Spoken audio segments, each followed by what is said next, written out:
shatta bitta Gentra olib borsammikin, kreditga bo'lsa ham. Gentra ham yaxshi mashina, lekin hozir ChatGPT dan so'raymiz. ChatGPT, Gentra avtomobili haqida ma'lumot ber.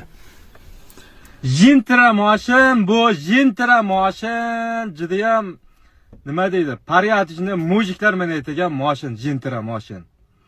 Gentrani har kim ham minolmaydi. Uni haqqi o'zining katta bolalar degan bolalar bor, o'shanaqa katta bolalar minadi Gentrani. Qorasini ko'proq minadi, og'ini bundayroq odamlar minadi. Qorasi nomeradi mashina. Gentra deganda uchar likopcha yodimga tushadi. Gentra haqiqatan chiroyli mashin, zo'r mashina, malades, zo'r, yerishi yaxshi. Gap yo'q. ChatGPT ham